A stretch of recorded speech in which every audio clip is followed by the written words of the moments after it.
Ya, bismillah. Bismillahirrahmanirrahim. Assalamualaikum warahmatullahi wabarakatuh. Alhamdulillahirabbil alamin. Segala puji bagi Allah sehingga pada hari ini kita dapat berkumpul lagi eh, di Zoom dalam rangka untuk bersama-sama kita eh, mempelajari perkuliahan tentang perkuliahan Mazhabut Tafsir yang hari ini insya Allah akan dibawakan atau dipaparkan oleh teman kita, Saudari Siti Nurduha, yaitu eh, dengan jurnal atau dengan artikel jurnal yang berjudul Konsep Tatayur dalam Al-Quran, Studi Tafsir Maudhu'i dan Relevansinya dengan Fenomena Tatayur di Sosial Media Instagram. Sebelum dimulai, mari kita membuka bersama-sama eh, perkuliahan kita ini dengan membaca doa yang dipimpin oleh Saudari Nahdiah. Dipersilakan.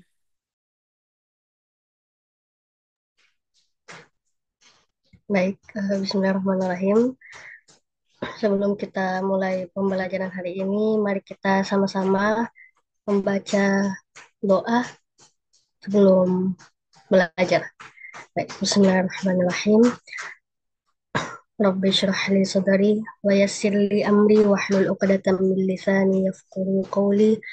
Rabbi zidana ilman warzuqna fahman. Amin ya rabbal alamin. Baik, terima kasih. Semoga pada hari ini kita dapat menyerap ilmu dan bisa mendengarkan dengan seksama pemaparan yang akan dibawakan oleh teman kita. Langsung saja untuk mengefisienkan waktu, kita persilakan kepada pemateri yaitu Saudari Siti Nurduha untuk memaparkan artikelnya tentang yang bertemakan tentang tafsir maudhu'i. Kami persilakan. Baik, terima kasih moderator atas kesempatannya. Saya izin share screen Ustaz.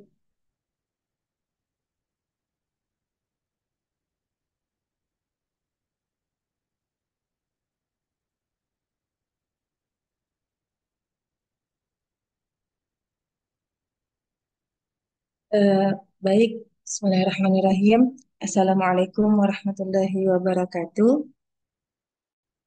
Alhamdulillahirabbil alamin. Salatu wassalamu ala nabiyina Muhammadin wa ala alihi wa sahbihi ajmain amma ba'du. Pertama-tama, marilah kita panjatkan puji dan syukur karena pada kesempatan hari ini kita dapat berkumpul untuk bersama-sama melaksanakan perkuliahan Mazahibut Tafsir wa Manahijubut. Kemudian salawat dan salam tak lupa kita terus kirimkan kepada suri tauladan kita Nabiullah Muhammad Sallallahu Alaihi Wasallam. Eh, Pada kesempatan ini saya akan mempresentasikan jurnal saya yang berjudul Konsep Tatayur dalam Al-Quran, Studi Tafsir Maudhu'i dan Relevansinya dengan Fenomena Tatayur di Sosial Media Instagram. Adapun abstrak dari penelit ada Adapun abstrak dari jurnal ini adalah jurnal ini mengkaji fenomena tatayur atau beranggapan sial di media sosial Instagram dengan menganalisis kasus Jarang Mupolin yang dianggap pembawa sial oleh warganet. Menggunakan metode penelitian perpustakaan dengan pendekatan multidisipliner yang menggabungkan tafsir maudhu'i, fenomenologis, dan historis. Penelitian ini menganalisis konsep tatayur dalam Al-Quran dan relevansinya dengan fenomena kontemporer di media sosial Instagram. Hasil penelitian menunjukkan bahwa konsep tatayur yang awalnya terkait dengan kebiasaan masyarakat Arab pra-Islam dalam meramal nasib melalui arah burung terbang, kini telah bertransformasi menjadi berbagai bentuk kepercayaan terhadap kesialan di era digital. Analisis tematik terhadap tiga ayat Al-Quran yang membahas tentang tatayur, yaitu Quran Surah Al-A'raf ayat 131, Quran Surah An-Naml ayat 47, dan Quran Surah Yasin ayat 18 dan 19, mengungkapkan bahwa mengaitkan kesialan dengan individu tertentu bertentangan dengan prinsip tauhid dalam Islam. Fenomena ini menunjukkan bagaimana media sosial dapat menjadi katalis dalam menormalisasi praktik-praktik yang bertentangan dengan akidah Islam, meskipun dalam bentuk yang lebih modern. Latar belakang saya mengambil eh, penelitian ini adalah seperti yang kita ketahui bersama bahwa faktor ikut-ikutan tren atau yang dikenal dengan FOMO, Fear of Missing Out, akibat ketakutan ketinggalan tren di sosial media menjadi penyebab banyaknya fenomena tatayur di era digital ini. Fenomena yang belum lama terjadi ini adalah kasus Jerome Pauline di Instagram yang dihakimi secara virtual oleh warganet karena dianggap membawa sial dengan mendukung tim atau perusahaan yang kemudian tidak lama perusahaan atau tim ini bangkrut ataupun kalah. Hal ini memprihatinkan karena tidak sedikit orang beriman yang turut serta dalam menghakimi Jerome sebagai pembawa sial. Penelitian sebelumnya yang dilakukan oleh Putri Solekah dan Diana Ulfiana tentang studi tematik atas makna tatayur dalam Al-Quran, dalam penelitian skripsi mereka terbatas pada analisis tekstual ayat-ayat Al-Quran tanpa mengaitkannya dengan fenomena kontemporer yang terjadi di media sosial. Kekosongan kajian yang mengintegrasikan pemahaman tafsir dengan realitas sosial, khususnya dalam lingkup media sosial, menjadikan penelitian ini penting untuk dilakukan. Mengingat maraknya praktik tatayur yang dikemas dalam bentuk modern, seperti unggahan, komentar, atau tren di sosial media. Kemudian, metode penelitian yang saya gunakan adalah metode penelitian kepustakaan atau library research dengan sumber primer adalah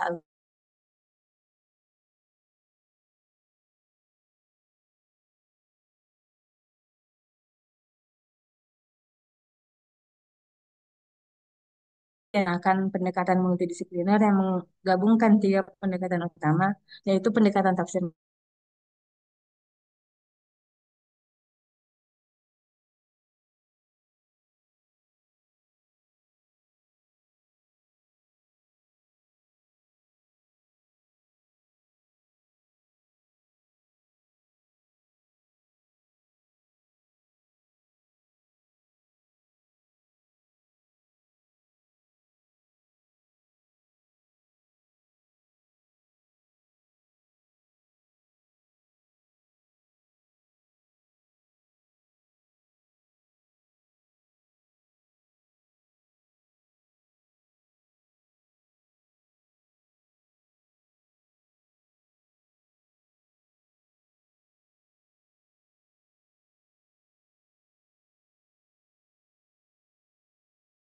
Sepertinya pemateri ini ya bermasalah mungkin jaringannya. Kita tunggu dulu sebentar.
Mohon maaf, Baik. tadi Ya, jaringannya tiba-tiba jelek. ya, tidak apa-apa ya. Silakan dilanjutkan eh, materinya. Baik, terima kasih. Oke.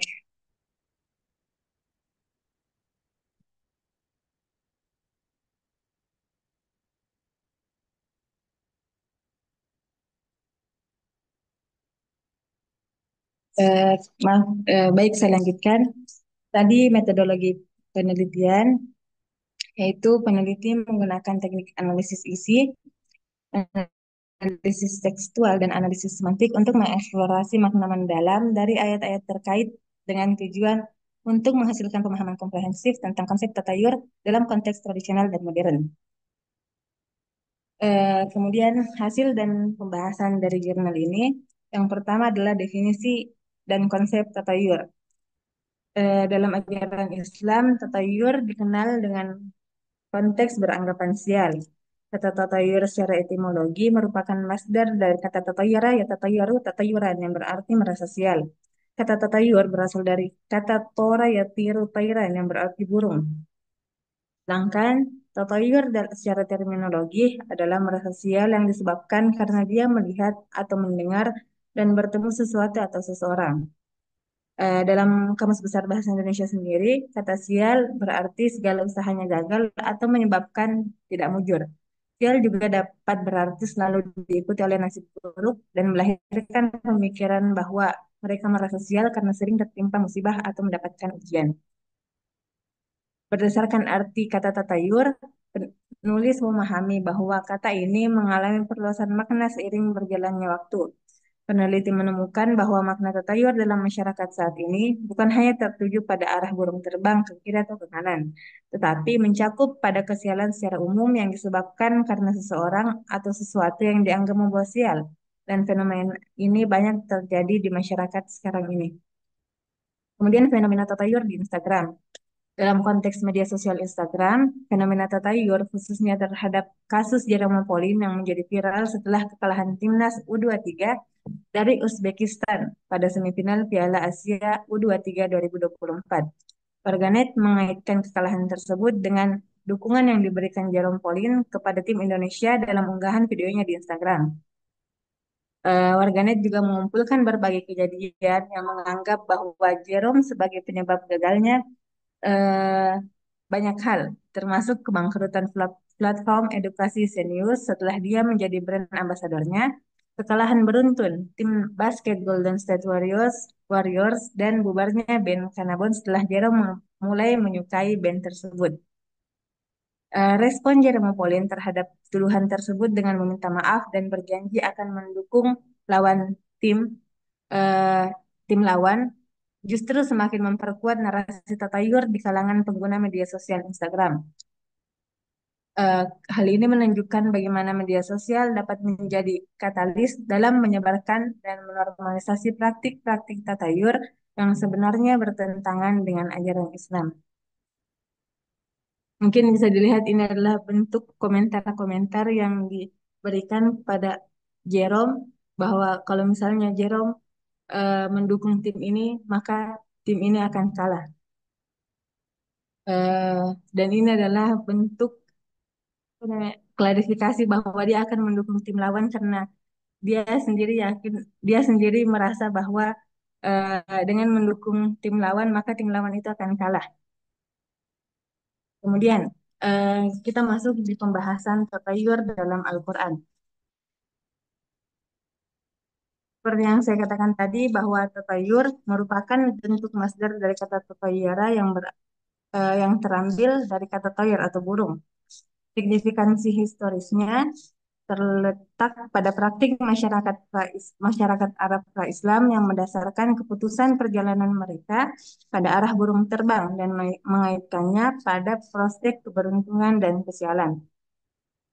Syekh Muhammad bin Shalih Al-Utsaimin memperluas definisi tatayur dengan menggambarkannya sebagai beranggapan sial dari apa yang dilihat dan didengar serta diketahui. Oleh karena itu, tatayur juga diartikan sebagai sebuah kepercayaan atau pengalaman, terkadang dalam bentuk lisan atau perbuatan yang mengandung hukum sebab akibat dan kebenarannya tidak logis dan tidak bisa dipertanggungjawabkan. Peneliti menemukan 12 ayat yang terdapat kata tatayur dan derivasinya dan dalam Al-Quran. 6 kali menggunakan kata ini dengan bermakna burung dan 6 kali juga membahas khusus tentang beranggapan sial, eh, yaitu pada Quran Surah Al-A'raf ayat 131 tentang eh, kisah Nabi Musa, ayat Quran Surah An-Naml ayat 47 tentang kisah Nabi Saleh alaihissalam, dan Quran Surah Yasin ayat 18 dan 19 tentang kisah Nabi Muhammad Sallallahu alaihi wasallam yang dianggap membawa sial.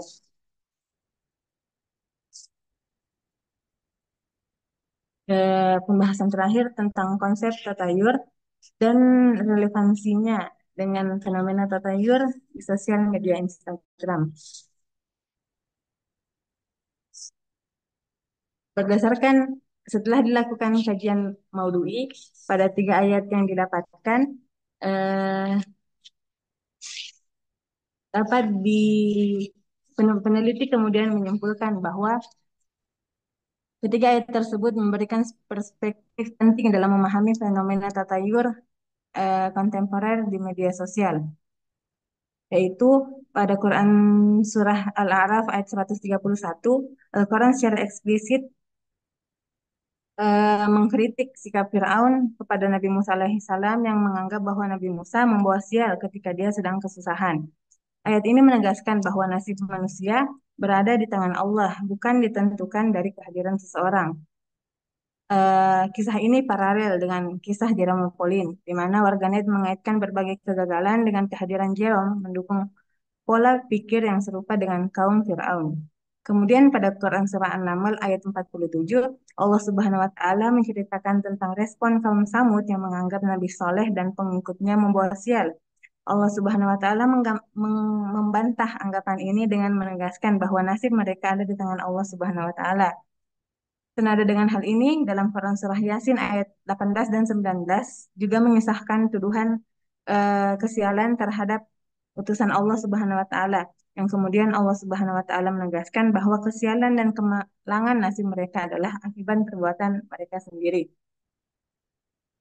Ketiga ayat yang dibahas dengan tafsir maudhu ini memberikan perspektif bahwa Al-Quran mengajarkan kita tentang kesialan dengan individu tertentu, tentang menganggap suatu kesialan dengan individu tertentu adalah bentuk kesalahan berpikir yang dapat mengarahkan kita pada perilaku syirik.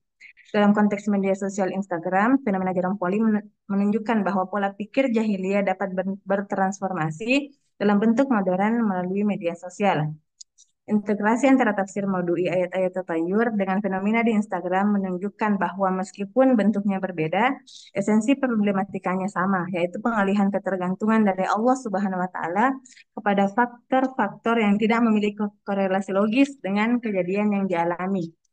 Media sosial Instagram telah menjadi katalis dalam menormalisasi praktik tatayur yang bertentangan dengan prinsip tauhid dalam Islam. Adapun kesimpulan dari jurnal ini ada 3, yaitu yang pertama, konsep tatayur telah bertransformasi makna dari praktik tradisional masyarakat Arab pra-Islam ke dalam bentuk modern di era digital. Makna awalnya yang terbatas pada praktik meramal nasib melalui arah burung terbang, kini telah berkembang mencakup berbagai bentuk kepercayaan terhadap kesialan yang dikaitkan dengan orang, waktu, atau fenomena tertentu.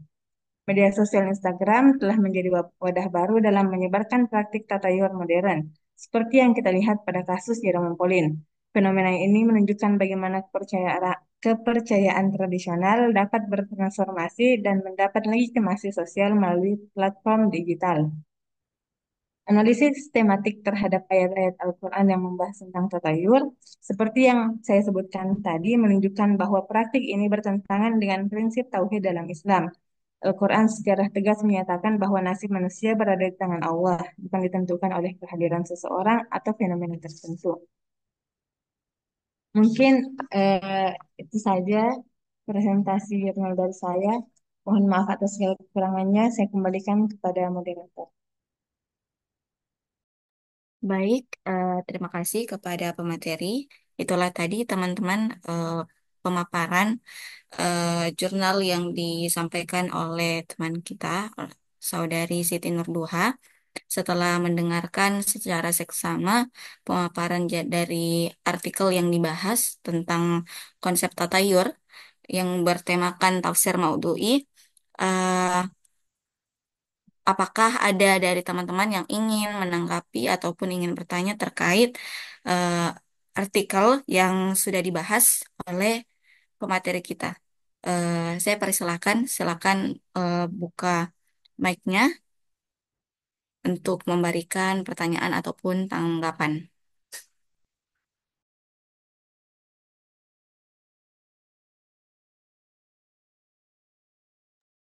Ada yang ingin bertanya?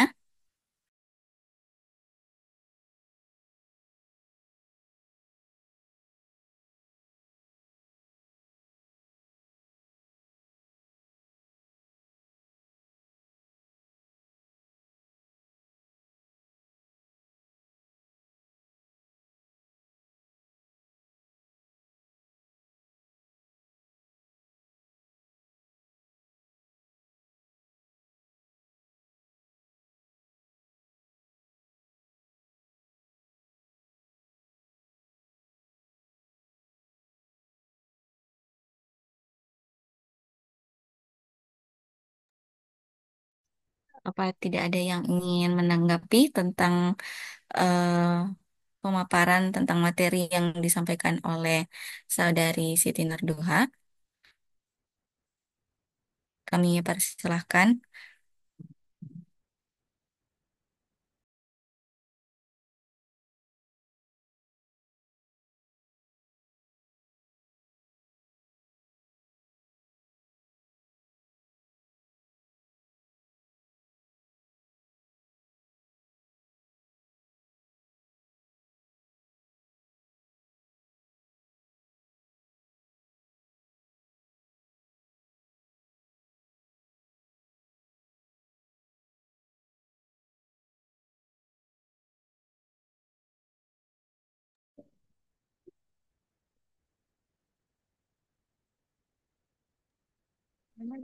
Saya Izin bertanya. moderator. Oh ya, Mursalim mau bertanya paling. Ya, baik. Silakan. Kami persilakan kepada Kak Salim. Ya baik, terima kasih atas kesempatan diberikan. Ya baik, ah, seperti yang dijelaskan tadi, saya ini ingin meminta contoh. Apakah ada contoh spesifik di Instagram di mana tatayur dapat terlihat, misalnya dalam hal memilih teman atau konten yang dianggap populer? Ya, Saya kembali mungkin. baik. Terima kasih atas pertanyaannya. Saya kembalikan kepada pemateri. Apakah dapat dipahami pertanyaan dari Saudara Mursalin? Mohon maaf. Gini, jika saya mengulangi pertanyaannya tadi tentang apakah ada contoh spesifik di Instagram, misalnya dalam memilih teman atau konten terkait tatayur, apakah begitu? Iya, iya. Oh iya, kasih. Ya. Baik, terima kasih atas pertanyaannya. Yang lain, apakah masih ada yang ingin bertanya terkait materi kita hari ini?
Saya sambil menambahkan, Saya tadi mendengar ada kata tatayur beberapa yang hasil penelitian Duha.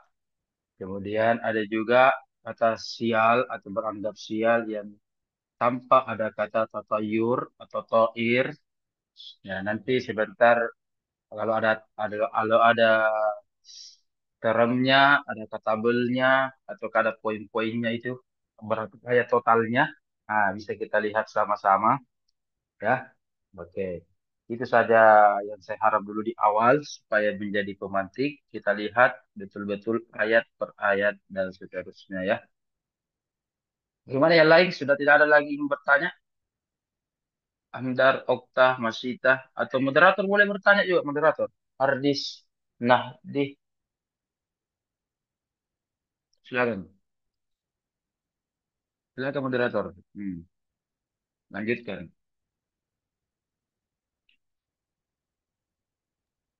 Apa masih ada yang ingin bertanya, teman-teman?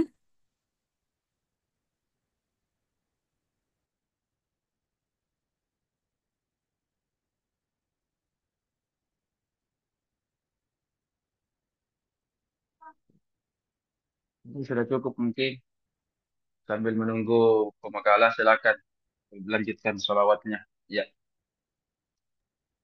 Baik, sambil menunggu jawaban ataupun pertanyaan yang mungkin nanti menyusul, mari kita sama-sama bersolawat eh, yang mari kita bersama-sama bersolawat yang dipimpin oleh saudari Masyita. Kami persilahkan.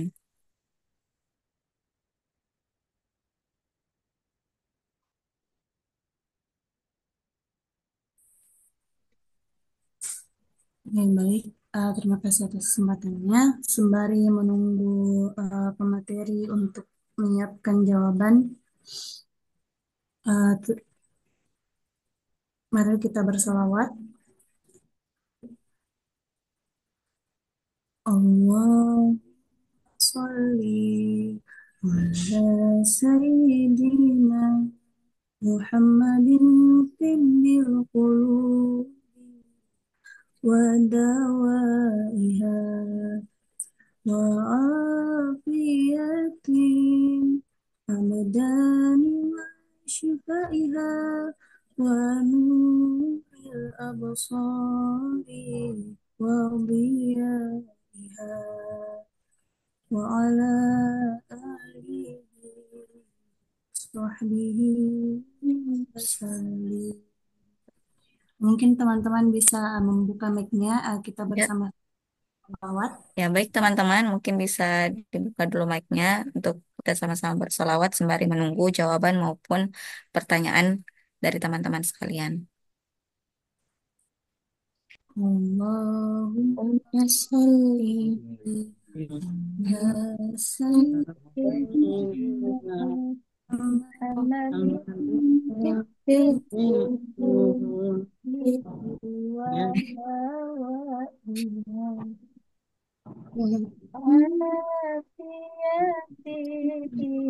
الأبدان وشفائها ونور نور الأبصار الأبصار وضيائها وعلى وعلى آله وصحبه وسلم. Baik, terima kasih kepada saudari Siti Masyita telah memimpin sholawat pada perkuliahan hari ini. Selanjutnya, eh, kami persilakan kepada saudari Siti Nurduha. Mungkin jika sudah bisa, sudah memiliki jawaban untuk pertanyaan dari saudara Mursalin ataupun eh, dari Ustadz sendiri, untuk dari Ustadz sendiri, kami persilahkan. Baik, terima kasih moderator atas pertanyaannya. Mungkin pertama saya akan menjawab pertanyaan dari Saudara Mursalin tentang apakah ada contoh spesifik di Instagram, misalnya dalam memilih teman atau konten terkait tatayur. Eh, Sependek pengetahuan saya sendiri karena akhir-akhir ini saya jarang membuka Instagramnya. Eh, Konten yang sangat viral yang terkait dengan tatayur yang saya tahu konten hanya kasus terkait Jera Polen ini.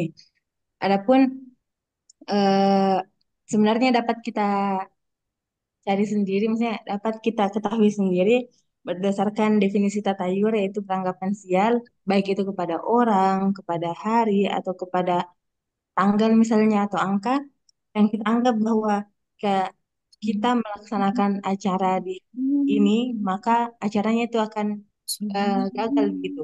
Karena hari itu hari sial. Atau misal ada influencer yang dijudge bahwa jika influencer ini diundang ke acara, maka acaranya itu akan tidak berjalan lancar. Nah, eh, pemaknaan-pemaknaan seperti itu bahwa seseorang atau apapun yang kita anggap bisa membawa kesialan itu merupakan bentuk tatayur dalam dunia modern. Karena eh, seperti yang saya telah jelaskan bahwa telah terjadi perkembangan makna, perluasan makna tatayur dari yang awalnya hanya eh, berfokus pada arah burung terbang. Kalau misalnya dia terbang ke kiri itu akan membawa kesialan dan terbang ke kanan akan membawa keberuntungan. Sekarang sudah mengalami perluasan makna, yaitu yang artinya dapat dikatakan sesuatu itu tatayur jika terdapat bentuk pengalihan ketergantungan dari Allah Subhanahu wa taala kepada faktor-faktor seperti hari, angka atau apapun yang tidak memiliki korelasi logis dengan kejadian yang terjadi. Mungkin itu jawaban saya kepada Saudara Mursalin. Saya kembalikan kepada penanya. Baik kepada Saudara Mursalin, apakah pertanyaannya dapat dipahami atau mungkin ada tanggapan? Ya, baik. Terima kasih atas saya kembalikan.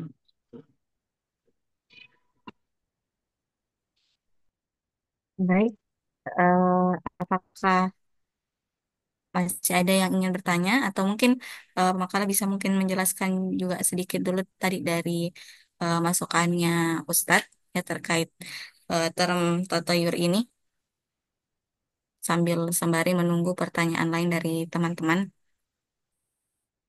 Baik, yang berdasarkan apa yang saya dapatkan setelah melakukan analisis maudu'i yang terbatas, karena eh, kurangnya waktu.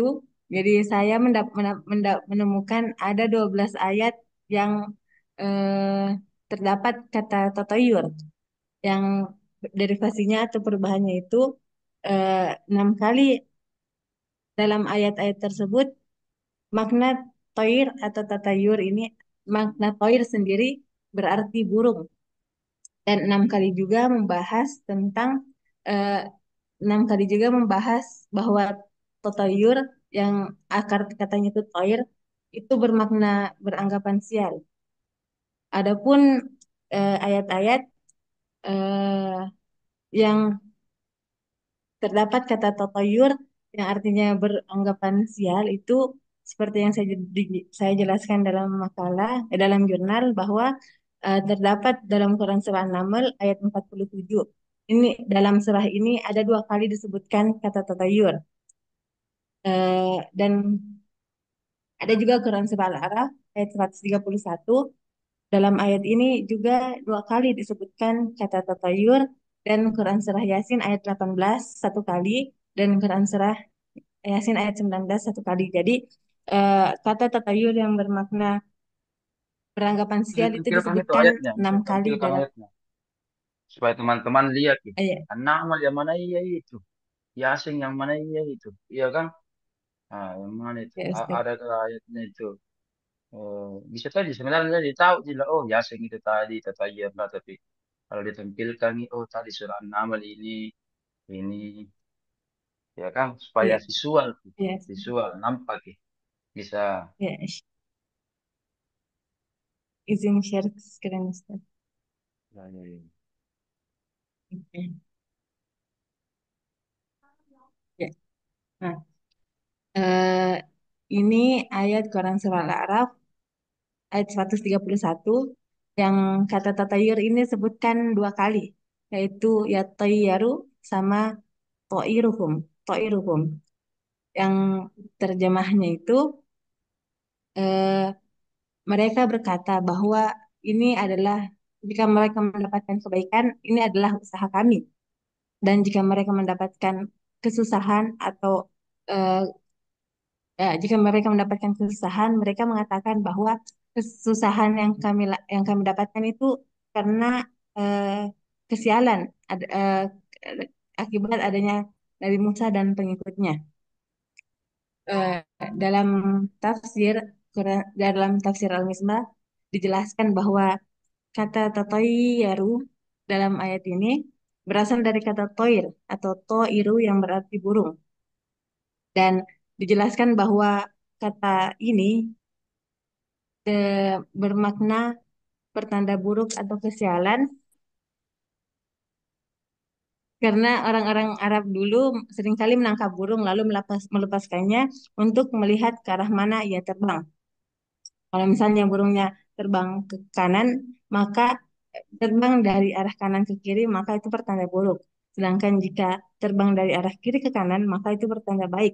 Hal senada juga dijelaskan dalam tafsir Munir bahwa kata tatayur atau eh, kata lainnya itu tasyaum. Tetapi kata tasyaum ini tidak ada digunakan dalam ayat Al-Quran. Cuman persamaan katanya yang artinya bermakna berfirasat buruk atau menjadikan sesuatu sebagai tanda kesialan. Begitu pula dengan Quran Surah An-Naml ayat 47. Kata toyur, yaitu pada ayat ini tayyarna dan to'irukum itu eh, bermakna terambil juga dari kata toir. Dan yang dimaksud di sini adalah nasib. Kebiasaan sama seperti penjelasan tafsir di atas bahwa kebiasaan masyarakat jahiliyah yaitu melepaskan burung saat akan bepergian. Dan kata yang digunakan Al-Quran untuk menggambarkan hal ini adalah to'irukum atau toyarna, yang pengertiannya adalah nasib buruk. Eh, Begitu pula dengan Quran Surah Yasin ayat 18 dan 19 yang juga menggunakan kata yang memiliki akar kata yang sama yaitu tatayyarna dan ta'irukum yang juga artinya nasib. Jadi pada 6 ayat yang dibahas ini semuanya berakal kata ta'irukum tetapi kemudian maknanya adalah nasib. Begitu yang dijelaskan dalam kitab tafsir yang saya dapatkan, Ustaz. Kalau kata sial tapi tidak ada kata totoir, totoir. Ada? Hmm. Totoir. Ya, Tidak, tanpa ada tatayar, tanpa ada tatayar atau tanpa ada toir, tapi itu juga bermakna sial. Kayak lagu saja ya, sial. Hai. Ya, ya, ya, kayak lagu. Oke. Ah, tidak, ada tidak? tidak, tidak saya dapat, Ustaz. Jadi betul-betul fokus ki sama kata tatayur. Tidak ada ayat atau kosakata lain yang artinya sial yang saya dapat di Al-Quran. Karena, Oh, begitu. Perasaan saya tadi dengar yes, ada yang kita itu sampaikan. yang tasya'um, Ustaz. Nah, itu. eh, Tasya'um tapi saya sudah cari di kamus Mu'jam tidak ada Ustaz yang ayat yang menggunakan kata itu Tidak ada kan? ya amah iya Oke, oke, oke. Oke, lanjut. Lanjut sebentar kita lihat lagi. Bagaimana masih ada yang ingin bertanya? Apa kita Baik, apa ini? Atau eh, apa? apakah dari teman-teman masih ada yang ingin bertanya? Eh, atau eh, kepada pemateri, apakah saya juga boleh bertanya? iya silahkan Ya, boleh maaf. Ustaz. Jadi, eh, kalau tadi saya mendengar ya dari apa penjelasan dari pemateri, kan tadi ini tentang tatayur ya, dan dari apa penjelasan dari pemateri bahwa saya mendengar bahwa kesimpulannya itu dari setiap ayat yang ada di Al-Quran yang membahas tentang tatayur itu lebih didominasi dengan atau lebih didefinisikan dengan nasib yang sial ya atau nasib yang buruk. Eh, Sedangkan kan makna awalnya itu burung ya. Lalu ada juga yang dimaknai dengan nasib. Nah, kenapa eh, eh, mengapa mengapa makna ini atau makna tatayur ini lebih diarahkan atau lebih didefinisikan ke nasib yang buruk begitu. Sedangkan kan nasib ini kan ada dua ya ceritanya. Karena ada nasib yang baik, ada yang buruk begitu. Seperti kayak prasangka baik, prasangka buruk. Tapi mengapa penamaan atau term tatayur ini lebih mengarah kepada nasib yang buruk seperti itu? Mungkin ini yang saya penasaran dari tadi ya tentang penggunaan term tatayur ini. Dan mungkin teman-teman mungkin masih ada yang ingin bertanya juga terkait materi kita pada hari ini. Kami persilahkan.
Atau mungkin sambil menunggu, mungkin saudari Doha mungkin sudah bisa menjawab atau mungkin mau menunggu pertanyaan dari teman-teman yang lain dulu. Baik, saya akan mencoba menjawab pertanyaan dari saudari Salsabila. Kenapa kemudian kata tatayur ini lebih mengarah kepada nasib buruk ketimbang nasib baik gitu? Jadi dari apa yang saya telah pelajari bahwa kenapa tatayur ini kemudian condong kepada nasib buruk karena eh, didasarkan pada konteks sejarahnya. Eh, Kata toir yang artinya burung kemudian menjadi tatayur eh, disebabkan karena kebiasaan masyarakat Arab yang memang pra-Islam memang menggunakan toir atau burung ini sebagai penentu apakah mereka akan penentu sebelum mereka bepergian. Kalau seperti yang saya katakan tadi, kalau misalnya burungnya terbang ke kiri itu menandakan kesialan dan burungnya terbang ke kanan itu menandakan kebaikan. Eh, Hal ini kayak berkonotasi negatif karena dalam Islam sendiri kan mempercayai sesuatu selain Allah itu adalah sifat syirik ya. Nah, kalau misalnya kita melihat eh, apa namanya apa yang dilakukan masyarakat Arab pra-Islam ini adalah sesuatu yang negatif karena merupakan suatu kesyirikan. Jadi dia lebih condong ke arah keburukan gitu. Itu nih kenapa lebih sering dikaitkan dengan konteks negatif. Dan kalau misalnya kita lihat lebih jauh, kalau misalnya kita mau berprasangka baik itu yang dalam bahasa Arab tatayur ini memiliki lawan kata yaitu tafaul, itu optimisme. Jadi ada sendiri nih kosakata untuk yang berprasangka baik. Jadi berprasangka buruk eh, Itu kenapa tatayur digunakan pada prasangka buruk karena untuk prasangka baik ada kata tafaul. Mungkin itu jawaban dari saya. Oh ya, baik, terima kasih. Jadi tatayur ini lebih mendefinisikan kepada ini ya kegiatan eh, orang-orang Arab zaman dahulu ya tentang mengundi nasib. Berarti lebih Iya. ke kegiatan mengundi nasib. Oh ya, baik. Eh, Terima kasih atas jawabannya. Saya dapat pahami yang dapat dipahami. Untuk teman-teman yang lain, apakah masih ada yang ingin bertanya terkait materi kita hari ini?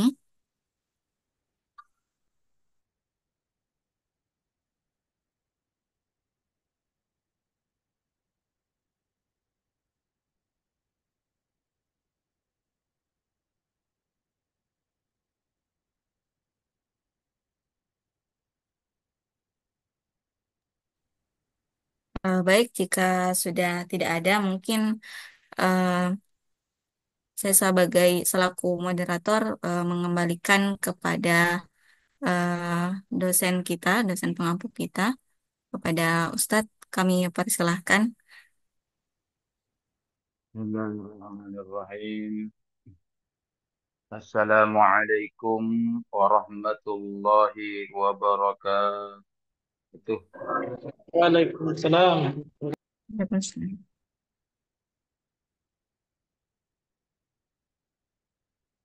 Alhamdulillahirrahmanirrahim.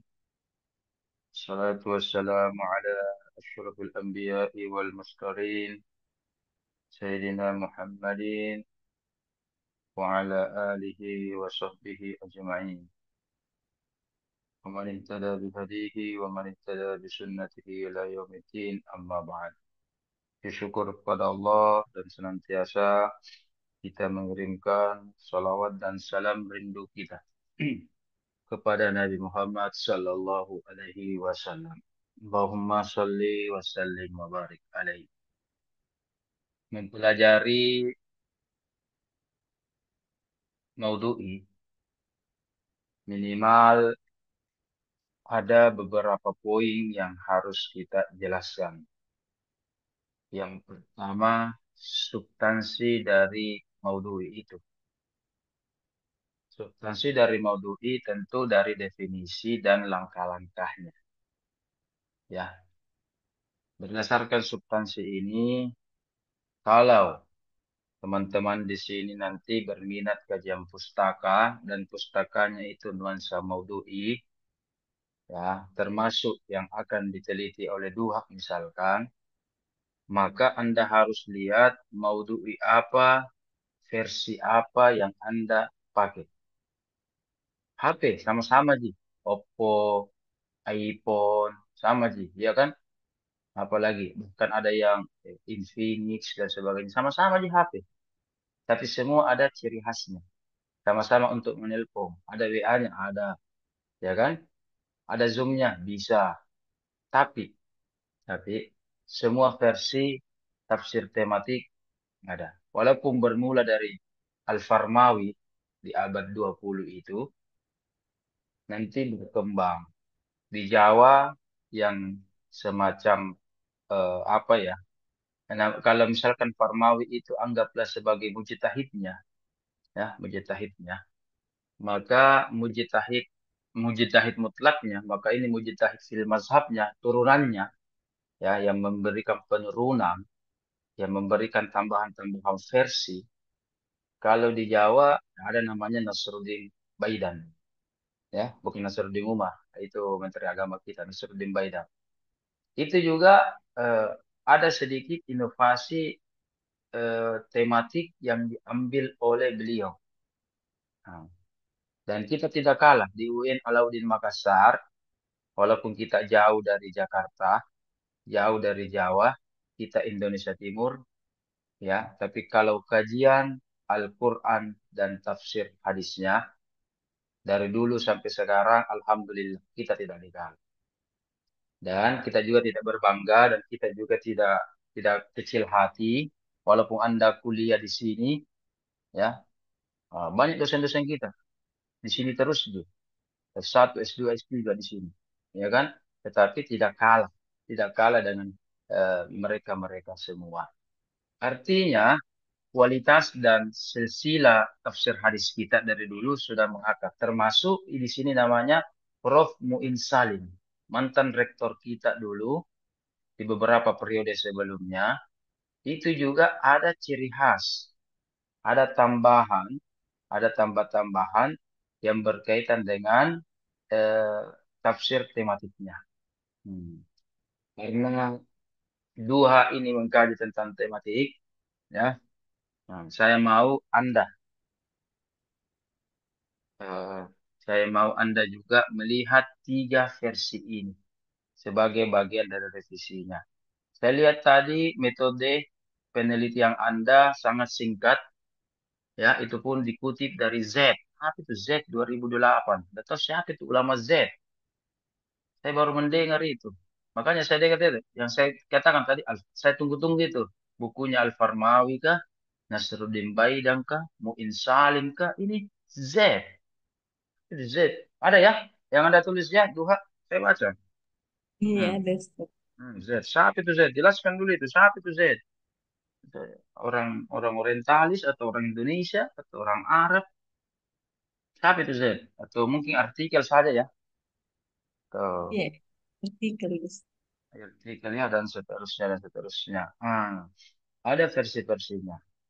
Nah, termasuk yang kita gunakan ini rata-rata kami kita di Makassar mengikuti leluhur kita dalam hal ini dari aspek intelektual kita mengikuti Prof. Muin Salim. Walaupun Farmawi diingat, dilihat boleh. Tetapi ciri khas dari Prof. Muin Salim yang membedakan dari para pendahulunya, catat baik-baik, itu memadukan kajian tafsir dengan kajian filsafat ilmu. Anda kemarin di semester sebelumnya belajar filsafat ilmu.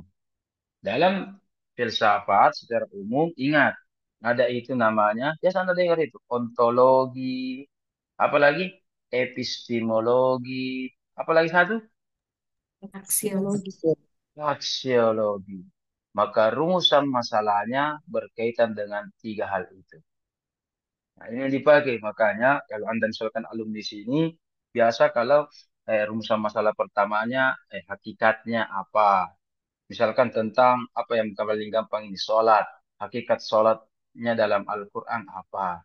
Epistemologi bisa wujud, nah, kan? Atau bentuk-bentuk sholat dalam Al-Quran atau macam-macam. Itu bagian epistemologinya. Walaupun epistemologi itu luas, bisa Anda batasi atau Anda bisa berikan item-item yang ingin Anda bahas. Tapi sesuai dengan Al-Quran. Apalagi aksio berarti apa urgensinya, manfaatnya sholat, dan seterusnya. Termasuk ini, tatayur itu definisinya menurut Al-Quran. Apa? Tapi ingat, karena ini kajian tematik, semua yang Anda lakukan adalah menurut Al-Quran. Ya, yang semua Anda lakukan adalah menurut Al-Quran. Kajian tematik. Oke? Maka apa lagi tadi? Yang kedua, wujud. Wujudnya tatayur dalam Al-Quran. Oke, secara umum. Kemudian ada secara urgensi. Kalau mau diganti dengan bagaimana menghubungkan dengan fenomenanya. Bisa mulai dari situ Anda jelaskan hal tersebut. Barulah, barulah bisa membantu Anda dalam eh, penelitian Anda. Ya, saya mau tampilkan sejenak ketika nanti Anda menulis. Anda harus memperhatikan metodologi ini. Terutama dalam kajian tematik modern. Ini. Ini hasil penelitian saya ini. Melihat kajian-kajian tafsir modern dan untuk membantu mahasiswa, ya, maka yang pertama Anda harus lihat namanya kajian literasi tentang Quranic Studies. Contoh tadi, kalau tatayur enak, ya, enak kalau tatayur karena memang kata kuncinya ada dalam Al-Quran. Cuma nanti Anda harus perjelas. Toir, ya, Toir dengan menggunakan ya tengahnya, dengan toir menggunakan hamzah, ya, ya, menggunakan hamzah, Al-Quran sangat selektif. Ya. Kalau to pakai ya, ya, itu apa itu? Menunjuk ada. Nah, yang mana berarti burung di situ, Duha? Yang mana berarti burung? Sebelum saya jelaskan ini, apakah Duha sudah paham? Kalau saya lihat dari tafsir Al-Misbah Ustadz, beliau katakan toir pakai ya atau toir pakai hamzah itu sama-sama artinya burung Ustadz. Jadi, Betul, sama-sama burung. iya. Itu namanya secara menurut kamus dan menurut bahasa Arab. Tapi kedalaman dan selektifnya Al-Quran sebagai petunjuk membedakan, membedakan. Ketika Al-Quran mengatakan toir, ya misalkan ini, masih Al-Baqarah itu, ya Al-Baqarah bagaimana kisahnya itu tentang apa itu? Eh, tentang apa lagi itu tentang apa itu tentang Nabi Isa itu Nabi Nabi Nabi Ibrahim.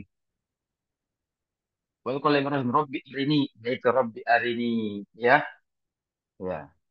Qala fakhud arba'atan minat tayri ya minat tayri dan seterusnya. Fasurhunna ila gatum ala kulli jabal minhu dan seterusnya. Kalau toir pakai ya walaupun salam bahasa Arab sama-sama artinya tapi bahasa Al-Qur'an beda ya. Kalau pakai ya itu semua menunjukkan hewan. Hewan yang terbang. Namanya hewan, ya tidak ada positif dan negatifnya, tidak ada. Ya kan? Tapi ketika menggunakan hamzah, hamzah itu menunjukkan toir atau burung yang bermakna negatif atau makna kiasan.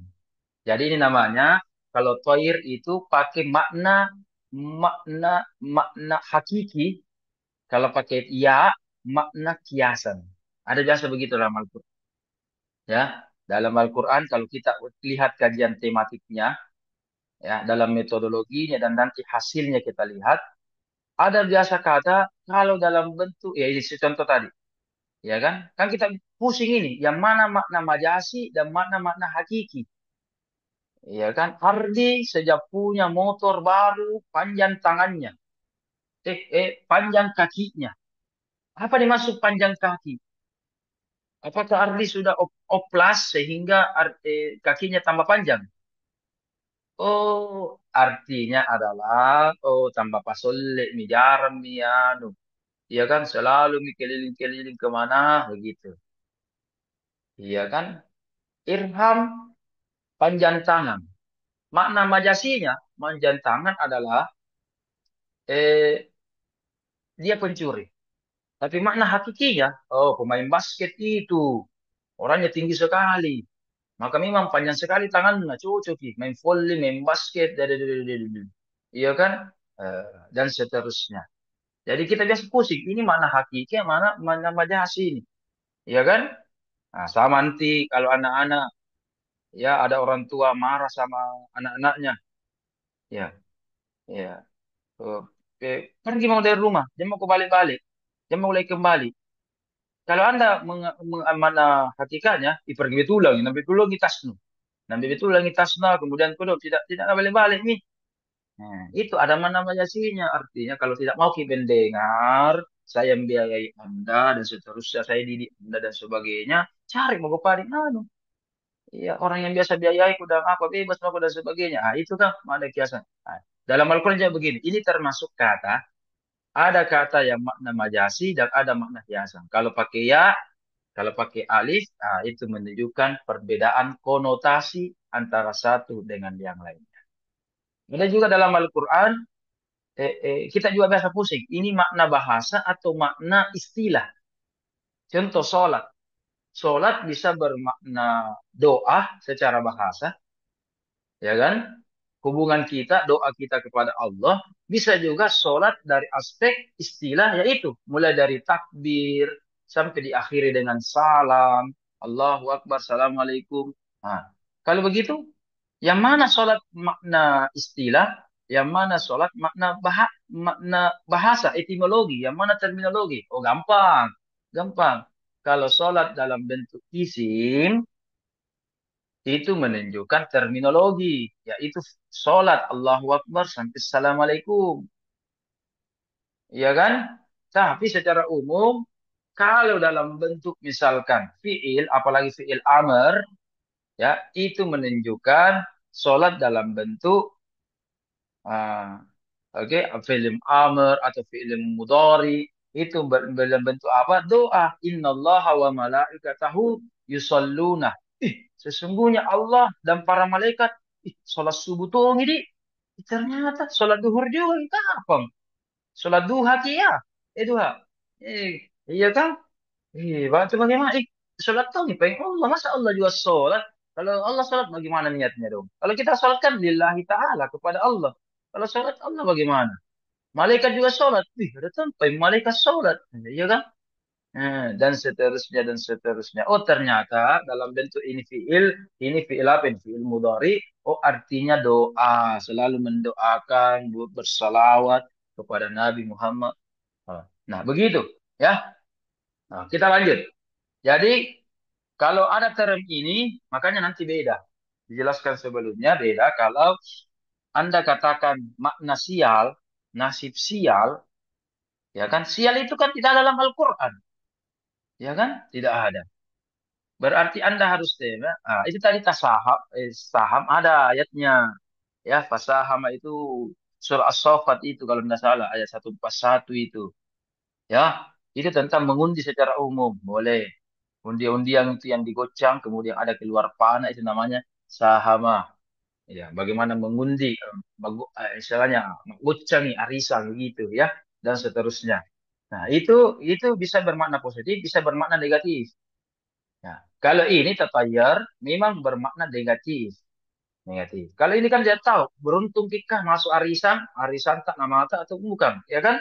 Nah, ya itu ada anak panah memang itu saham namanya. Saham dari kata panah, busur, kemudian diambil, ada tulisan nama dan seterusnya. Oke, jadi kalau tatayur, term-term tatayur ini memang ada bahasa Al-Quran, berarti Anda melihat kata tersebut, nah, oke, berarti kata kuncinya sudah ada. Enak, kata kuncinya sudah ada. Yang jadi masalah kalau Anda teliti misalkan korupsi. Saya lagi tidak tahu apa bahasa Arabnya korupsi. Saya juga tidak tahu. Tapi, oh kata kuncinya korupsi, Anda ambil apa ya? Misalkan mencuri, ya kan? Mengambil hak secara bil batil, dengan batil, ya kan? Atau kalau bisa dikasih masuk dengan apa? Menipu, atau apa begitu, ya? Dan seterusnya. Berarti harus ada ada kata kuncinya. Kesesuaian dengan ayat. Jadi ada ayat, ada tema. Yang kedua, ini yang paling penting, yaitu exegesis studies. Jadi yang pertama itu kajian Quran, yang kedua B ini exegesis. Exegesis itu Inggris-Inggris dia. Kalau bahasa bahasa bahasa Indonesia, bahasa Arab itu artinya tafsir, kajian tafsir. Makanya kita ini prodi kita, ya, ya, sedikit dari prodi yang ada kata-kata dannya, ya, karena memang beda dan seiring, ya, seiring. Nah, kalau tidak salah dua G itu pun diusulkan semua. Eh, dengan akidah filsafat, akidah dan filsafat. Itu je fikir afi, akidah dan filsafat ilsa. Ada kata-kata adanya. Termasuk ini IQT, ilmu Al-Quran dan tafsir. Jadi poin A itu ilmu Al-Qurannya apa? Kajian Quraniknya apa? T ini tafsirnya, kajian ilmu tafsir dan tafsirnya apa? Jadi kalau ada ayat kajian tematik, kalau ada kata kuncinya enak. Berarti poin pertama sudah kita checklist. Oke. Tapi ada ayat, tidak ada kata kuncinya itu tadi. Misalkan tadi bilang ke mencuri. Sementara yang kita kaji korupsi. Tapi exegesis, tadis, ada mufassir. Ada kitab tafsir. Atau ada ilmu-ilmu tafsir, kaidah tafsir dan sebagainya yang menunjukkan, misalkan apakah Quraisy Shihab, Buya Hamka, Qurtubi mengatakan, oh yang dimaksud dengan mencuri dalam ayat ini di kehidupan modern sekarang adalah diantaranya korupsi, misalkan. Ya. Berarti Al-Quran ada tidak kata korupsi? Tidak ada. Tapi exegesis studies, ya. Oh, ulama yang pakar, expert, oke, mengatakan, oh yang dimaksud ini adalah korupsi. Kalau begitu bisa diterima. Boleh, karena dia mufassir. Dan salah satu ciri seorang mufassir, ada kan? Ada keilmuannya dan ada juga bukti konkret ada kitab tafsirnya. Seperti kita tadi, Quraisy Shihab, Hasbi Siddiqi, Buya Hamka kalau di Indonesia, ya, dan seterusnya. Oke? Kalaupun mau yang enteng, barang jadi exegesis studies itu bisa MUI, ya. Fatwa-fatwa MUI. Itu bagian dari exegesis studies itu. Medis perspektif, pendapat-pendapat ahli medis, atau saintek, nah, dan seterusnya. Makanya MUI sekarang, ya, ulama sekarang beda dengan ulama dulu. Contoh Ibnu Sina.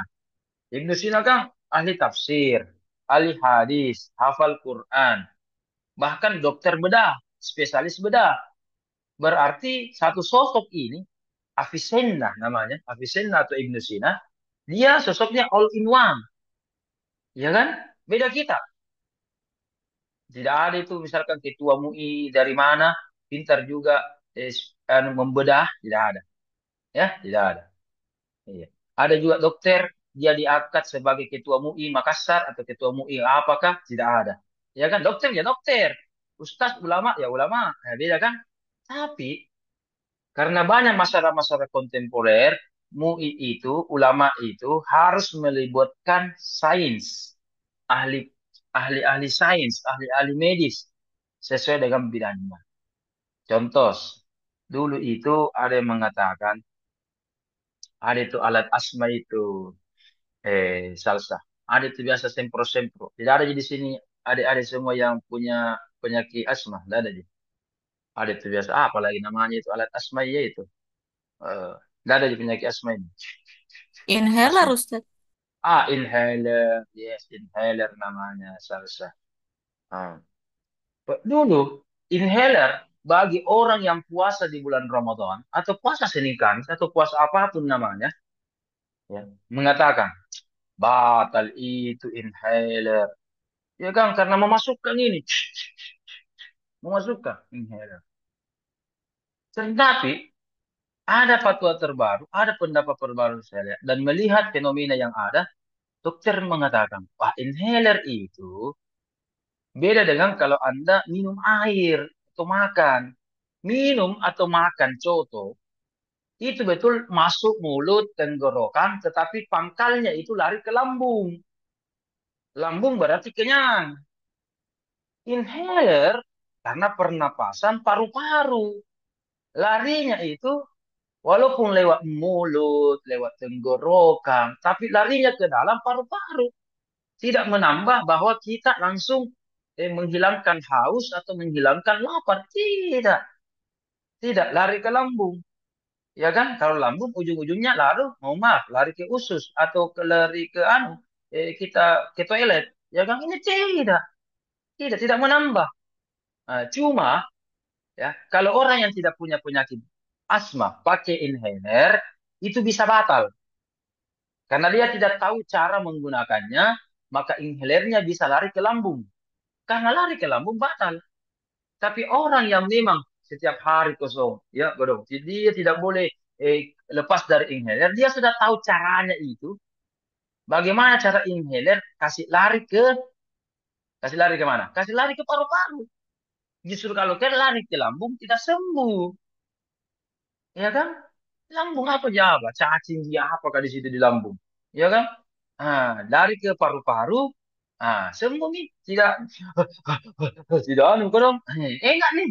Dan sebagainya. Maka, emang, oh, tidak batal itu inhaler kalau karena lari ke paru-paru dan sebagainya.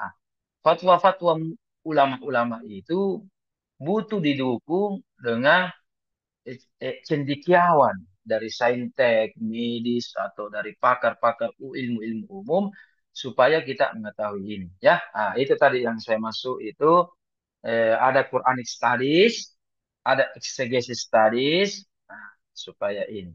Jadi kalau duha ambil tatayur, ada memang termnya dalam Al-Quran, oke. Tapi hati-hati kalau Anda mengambil ini, ya, karena sudah beberapa, tidak sedikit sudah ada yang baik, sudah ada beberapa yang kaji tentang tema ini. Tinggal kalau Anda katakan bedanya itu medsos, ada tadi Instagram dan sebagainya dan sebagainya. Berarti Anda harus nanti membuktikan baik di latar belakang maupun pembahasan Anda, betulkah porsi tentang korelasi kehidupan medsos Anda hubungkan. Tadi Anda hubungkan cuma satu kalau di Instagram, Ustaz. Oh, sama satu.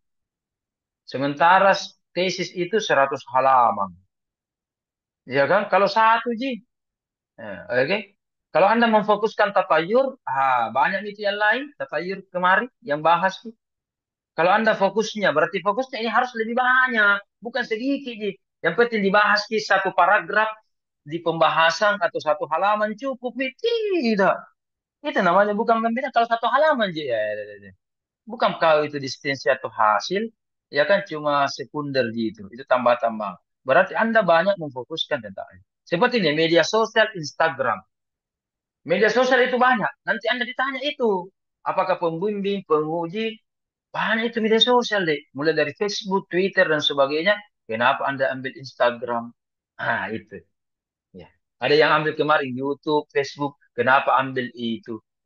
Banyak itu kau. Harus ada alasannya. Itu namanya orang meneliti. Nah, kalau terlalu dangkal Instagram, cuma satu contohnya, siapa tahu Duha bisa mengambil Instagram secara umum. Ada satu contoh dari Instagram, ada satu contoh dari Facebook, ada satu contoh dari apa? TokTok, TokTok. Ada satu contoh dari apakah Twitter dan sebagainya. Jadi judulnya secara umum di media sosial.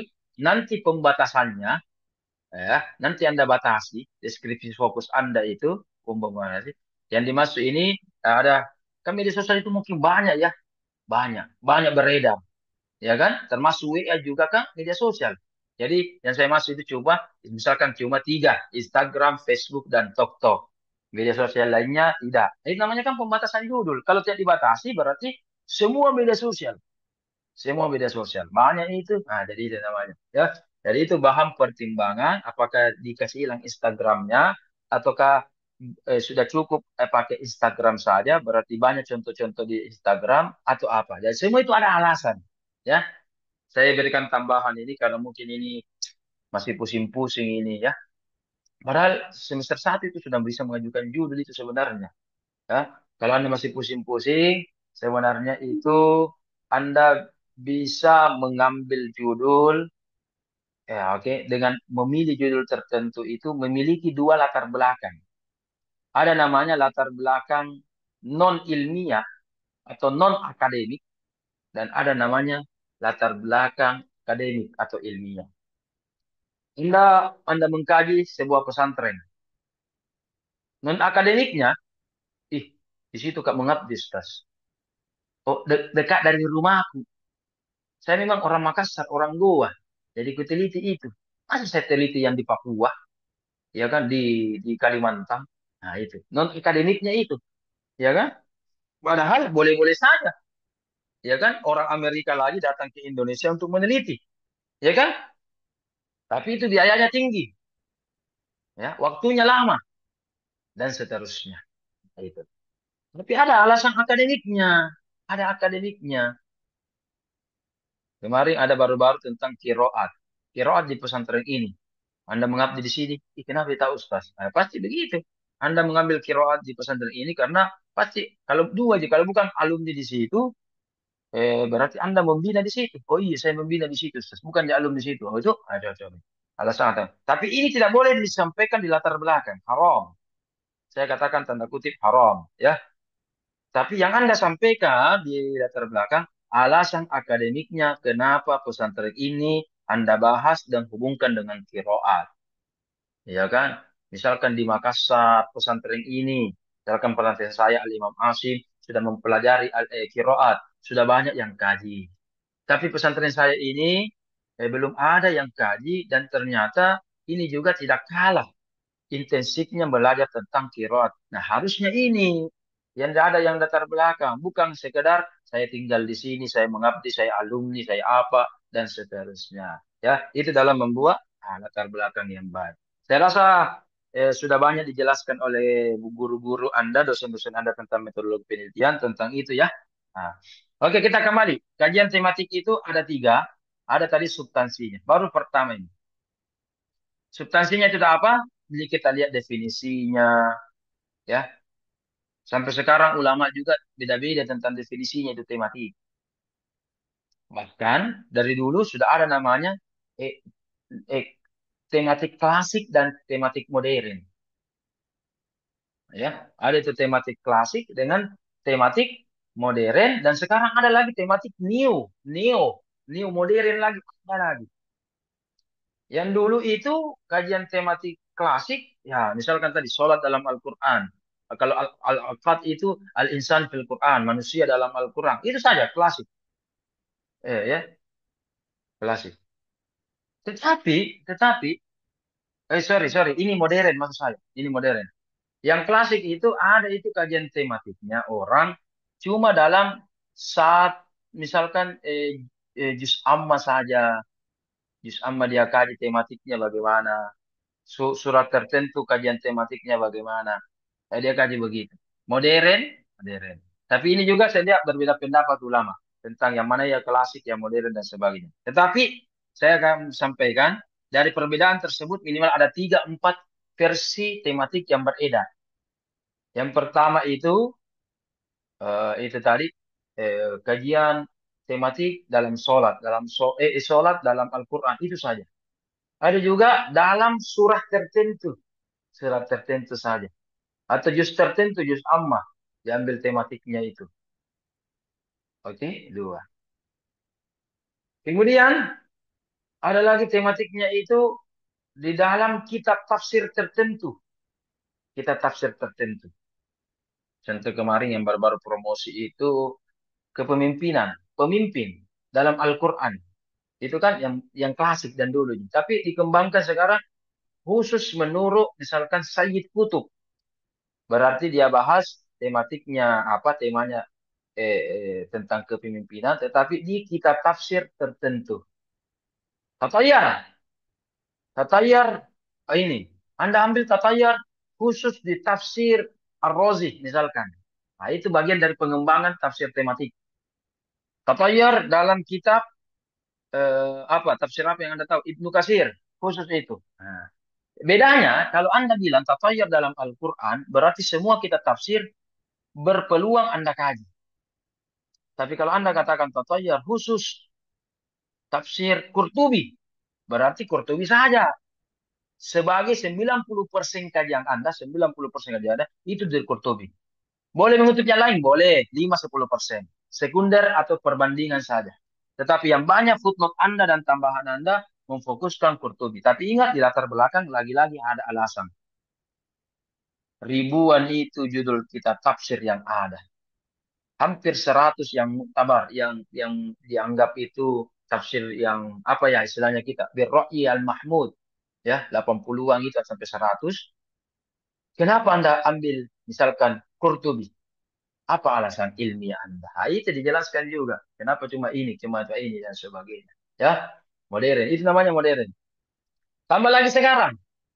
Yang dilakukan oleh Duha sekarang ini neo modern lagi, bukan hanya menghubungkan di kitab tafsir, tetapi melihat fenomena kekinian yang terjadi hari ini. Anda ambil tadi bagaimana di medsos. Contoh kemarin tahun lalu itu ada yang mengambil flexing. Flexing itu, nggak tahu gitu Ray, flexing. Nggak tahu kira Sifat flexing. pamer, Ustaz. Ya pamer-pamer kalau ya semacam memperlihatkan lah, ya kan? Memperlihatkan, hai guys, kami sekarang sementara umroh guys, sementara umroh, memperlihatkan Ka'bah. Di sini ada aspek negatif, ada aspek positifnya sebenarnya. Bagaimana itu? Nah, ya kan? Dihubungkan ada ayat-ayatnya, kemudian fenomena flexingnya. Makanya kalau begini, tidak dalam pendekatan atau teorinya nanti Anda mengambil fenomenologi. Fenomenologi. Anda harus belajar lagi itu apa itu yang dimaksud teori fenomenologi itu. Karena Anda mengambil menghubungkan dengan fenomena yang ada. Kalau dua tadi judulnya ada kata fenomena. Nah, itu gitu apa itu fenomenologi? Nah, itu bagian dari teori kajian lapangan itu, fenomenologi. Nah, ya, kalau belum tahu hati-hati. Jangan sembarang kata-kata fenomena, fenomena, fenomena, fenomena. Baru dia tahu itu apa itu teori fenomenologi. Nah, itu kuat itu kajian lapangan itu yang paling diperkuat kajian lapangan adalah metodenya. Metode wawancara, metode observasi, metode dokumentasi, dan seterusnya. Kalau pustaka yang paling diperkuat adalah literasi, bacaan Anda. Karena namanya pustaka membaca, literasi. Berapa buku yang Anda banding-bandingkan, pahami supaya menuju hasil ini? 10 Ustaz, 20 Ji, 50 Ji. Tidak dibaca ini. Tesis ini, bukan skripsi. Bisa lebih-lebih. Ah, ya kan? Kalau metode, berapa teori nu pakai ini? Berapa buku, metode apa? Teori satu juga pakai, cuma ini juga pakai. Bagaimana teori yang lain? Nah, bagaimana metode wawancara? Tidak ada pakai-pakai begitu. Tidak tepat juga. Jadi ada Anda harus tahu masing-masing pustaka atau lapangan, kuali atau kuantitatif itu memiliki corak atau arah yang berbeda antara satu dengan lainnya. Ya, ya kalau Anda terbatas kajian kitabnya, tidak terlalu tahu ke kajian tafsir. Ada kemarin, saya tidak mau lanjut di Paskas. Kenapa? Maka dulu pergi di Pare atau pergi lagi yang pelajari baca kitabku. Oke. Boleh? Boleh. Itu pilihan. Tapi boleh juga sambil lanjut? Boleh juga. Boleh juga sambil lanjut. Berarti kajian Anda harus tahu diri juga atau sesuai dengan kemampuan. Jangan itu seperti kemarin itu S1 itu. Jangankan dia tidak tahu baca kitab, mengaku. Belum saya tes, mengaku memang. Dia berani membandingkan dua kitab. Tidak tahu baca kitab, baru mukoran dia. Mukorannya itu antara dua kitab berbahasa Arab. Ar-Razi lagi ambil. Saya lagi itu 60-70% cukup paham itu kalau Ar-Razi. Ar-Razi lagi ambil. Anustas. Gampang nih sekarang. Ada terjemahannya. Terjemahan lu ambil anu. Skripsi ini, tesis, terjemahan. Kan terjemahan, pasang di Facebookmu, status itu saja. Ini ilmiah, KTI, karya tulis ilmiah, bukan karya tulis terjemahan. Itu, pikir dong. Iya kan? Tapi kalaupun Anda punya terjemahan, boleh. Anda harus cerdas mengutip. Ada terjemahannya, ada juga kitab aslinya. Jadi terjemahan sekunder, bukan menjadi primer. Tetap ada kitab aslinya. Oh ini ya, yang dimaksud ini ya. Oh di kamus ini nama masuk, terjemahan ini dimasuk. Kalau begitu yang kutulis ini mau deh. Nah begitu, boleh begitu, boleh. Supaya menambah khazanah Anda boleh. Jadi ada kitab aslinya, ada terjemahannya, ada juga kamus Anda pakai. Belajar mati sambil belajar, namanya sambil belajar baca kitab apa boleh boleh saja. Dan seperti dulu saya kajian kitab, tapi memang tidak ada terjemahannya, jadi harus kita telaah sendiri dan sebagainya. Sekarang sudah banyak nih, sudah sekitar 20-30 itu tafsir-tafsir Arab sudah diterjemahkan, ya, dan seterusnya. Nah, itu dari pertama tentang substansi ya, dengan banyaknya perkembangan-perkembangan model tematik yang ada. Mulai dari yang masih model pertama sampai dihubungkan dengan kitab tafsir, tematik tetapi dihubungkan dengan fenomena atau kajian-kajian yang terjadi hari ini, kasus-kasus atau peristiwa yang terjadi hari ini dan seterusnya. Ya. Kemudian ada namanya langkah. Langkah atau aplikasi. Ya. Aplikasinya harus kita lihat sesuai dengan langkah-langkah yang ambil tadi.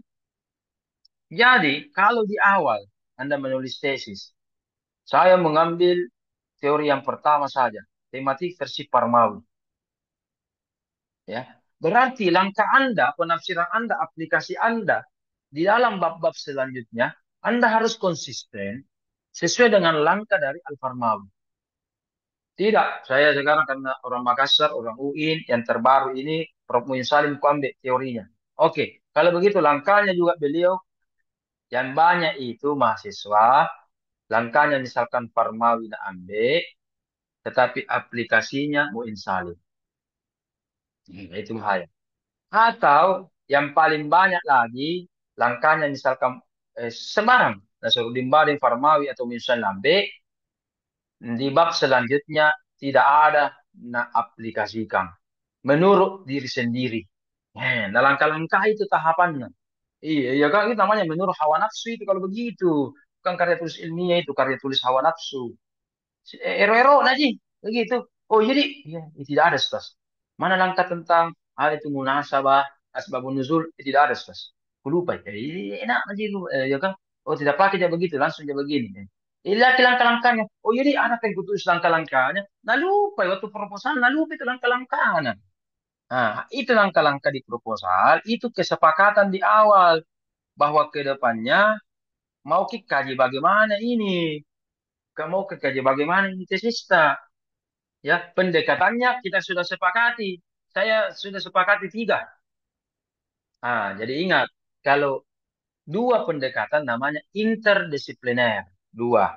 Tafsir dengan fikih misalkan. Tapi kalau kita mau lebih dalam lagi, multidisipliner itu minimal tiga. Tafsir, teologi, dan fikih misalkan. Berarti itu namanya multidisipliner. Saya ulang. Kalau dua tadi apa namanya? Interdisipliner. Kalau multi berarti tiga pendekatan lebih. Multi. Kita di pasca S2, S3 itu multi bagus. Multidisipliner supaya lebih dalam.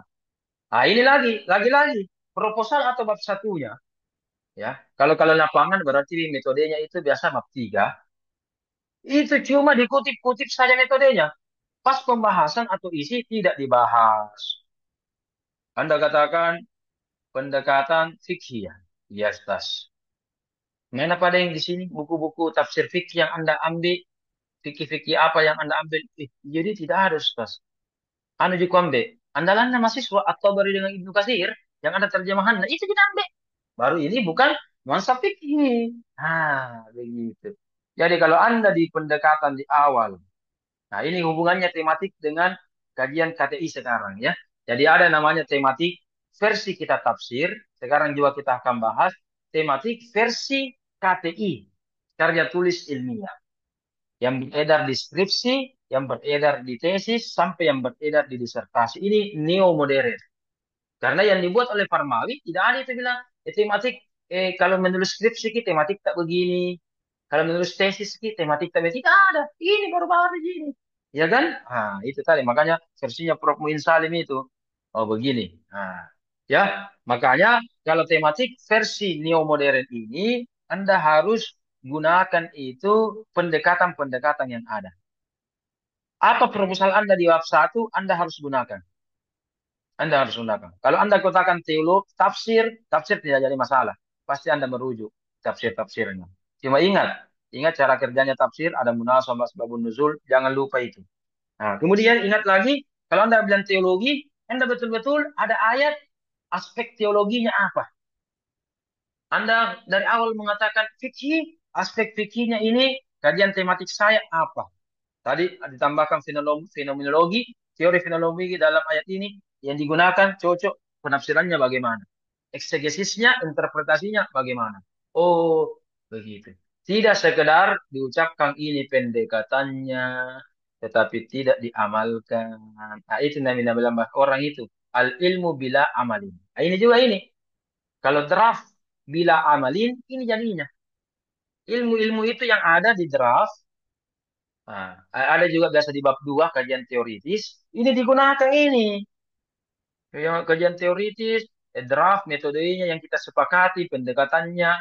Termasuk yang paling penting itu adalah metode pengumpulan data dan metode analisis data. Di kumpulan data, harus Anda jelas. Kita tafsir apa yang mau bahas nanti ini, kajian tematik saya ini. Disebut 3 misalkan. Lagi-lagi andalannya mahasiswa, At-Tabari, Ibnu Katsir, Qurtubi.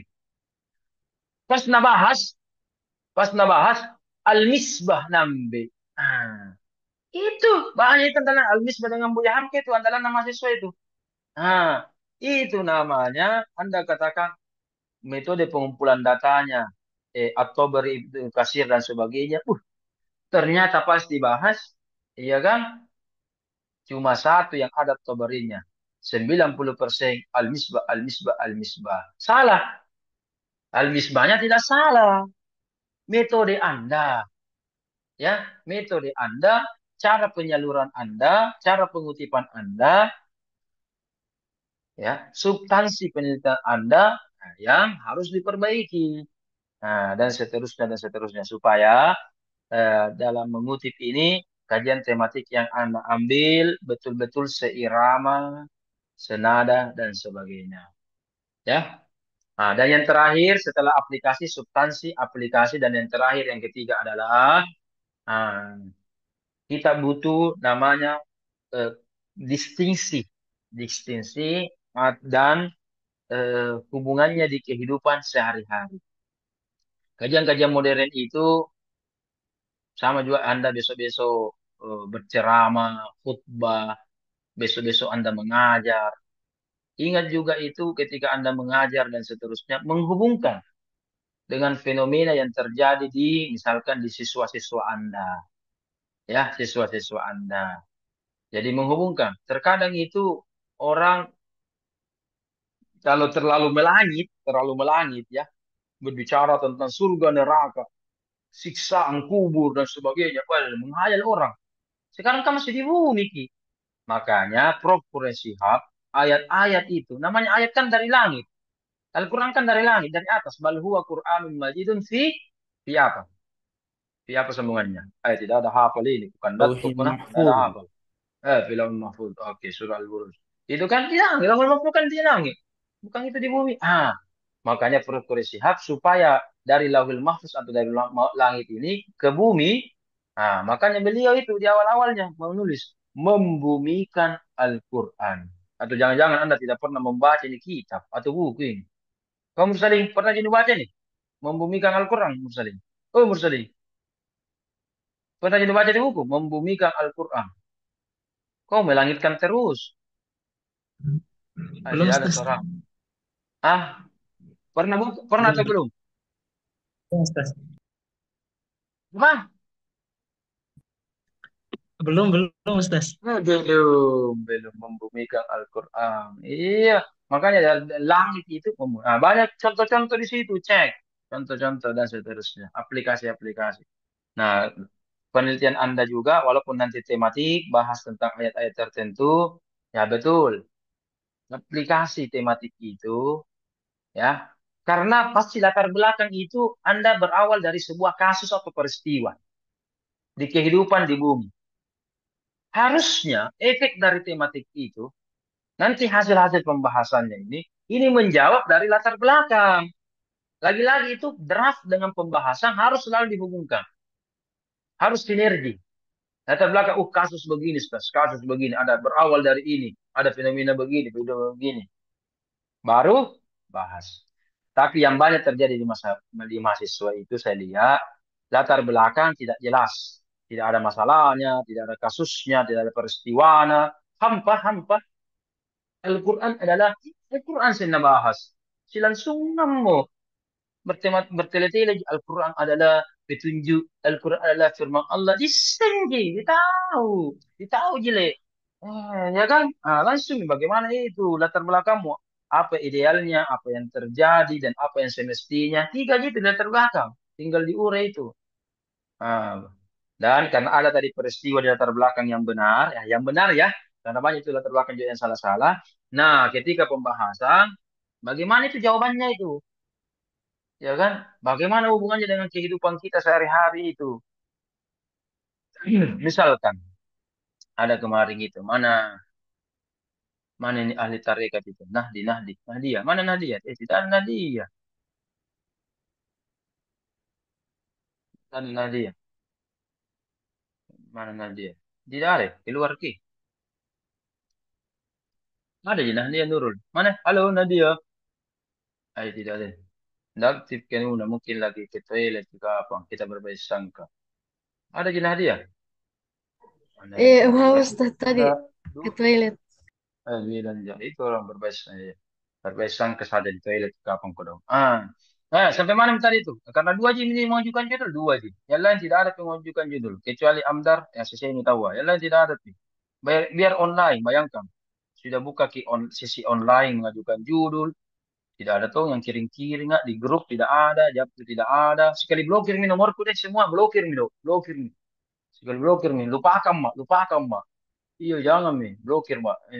Ya kan atau sekali ganti dosis mak itu kalau perlu ganti prodi mak.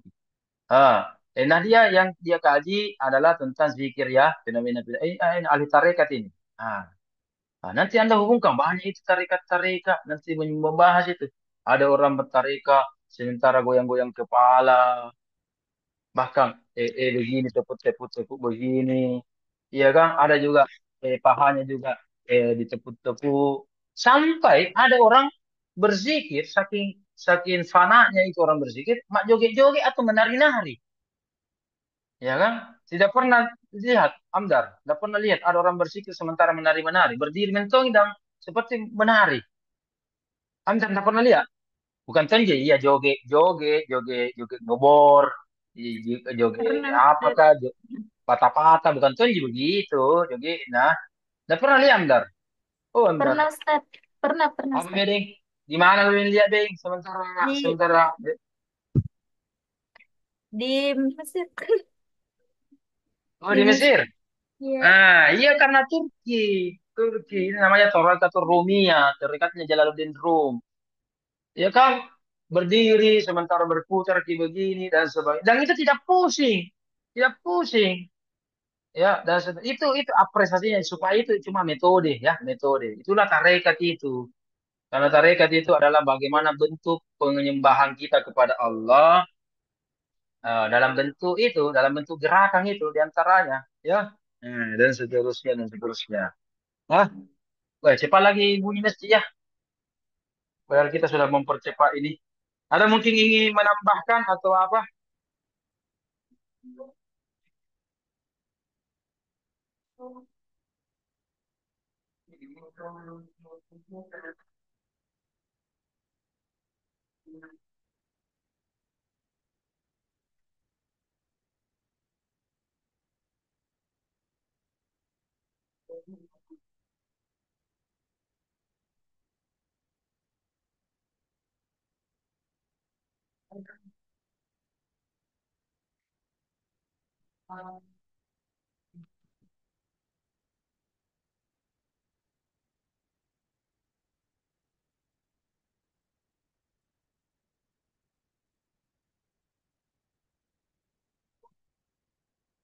Bagaimana? Bagaimana? Ada yang ingin bertanya? Tidak ada, Ji. Sudah yang pendek. Dimakai sholat pendek. Sadaqallahu lazim. Atau ada mau mengajukan judul atau apa ke? Hmm.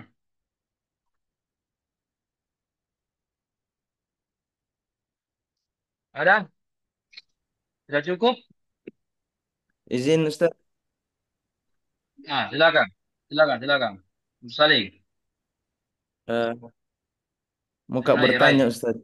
Silakan, silakan. Kemarin skripsiku Ustaz kebetulan itu living Quran Ustaz. Terus? Tapi sayangnya setelah seminar hasil lama sekali prosesku sekitar 2 bulan lebih baru tutup Ustaz. Alasannya karena living Quran ternyata itu sulit Ustaz. Dan saya memilih untuk tetap menggunakannya. Jadi saya benahi betul skripsiku baru saya tutup. Jangan tutup. Maksud saya Ustaz, eh, kira-kira Apa judulnya? Apa judulnya kan? Coba saya dengar dulu. saya masih tertarik untuk menggunakan living Quran nantinya di Apa yang tesis kemarin saya. Ustaz. itu skripsi? Iya, Apa yang Anda kaji? Itu skripsi kemarin kemarin. saya kerjaan lapangan Ustaz, jamaah Ya, tablik, apa-apa. jamaah tablik Ustaz. Apanya jamaah tabligh? Apa judul Zuhud, lengkapnya? zuhudnya, Zuhudnya jamaah ayat-ayat tabligh. zuhud. Iya, ayat-ayat zuhud dalam Al-Quran, studi living Quran pada gerakan jamaah tablik Kota Palopo Ustaz. Apa ayat zuhud yang Anda tahu? Tidak ada Astagfirullah. itu kata Saya lupa. zuhud dalam Al-Quran. Tidak ada kata zuhud dalam Al-Quran. Iya, Ustaz. Tapi ada dua ayat saya kutip itu, Ustaz. Apa itu? Saya lupa, Ustaz. Saya lupa ya apa Bagus. tadi. Kalau indikasinya ada.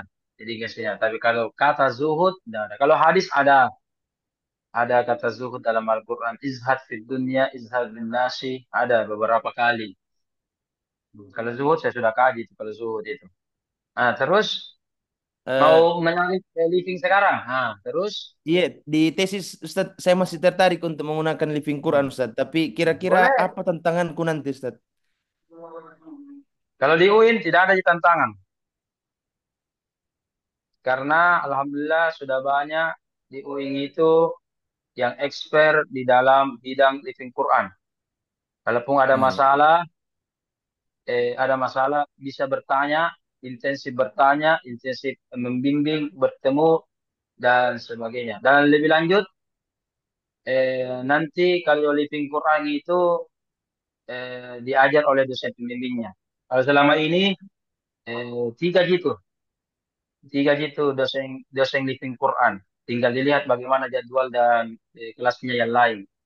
Prof Musin, Prof Yusuf, dengan ada lagi satu. Dan jangan mau tanya siapa itu satu. Pakan-pakan orang itu satu, do. Masih muda, pakan-pakan. Nah, tiga gitu dosen living Quran yang selama ini sudah berapa semester mengajar. Ah, dan seterusnya dan seterusnya. Jadi dan beberapa yang lain juga walaupun tidak mengajar living Quran, ada nanti mata kuliah Anda ya semester 3 ya living Quran. Itu juga sudah banyak kajian-kajian mereka tentang dan UIN juga di sini istilahnya tidak aneh. Ya.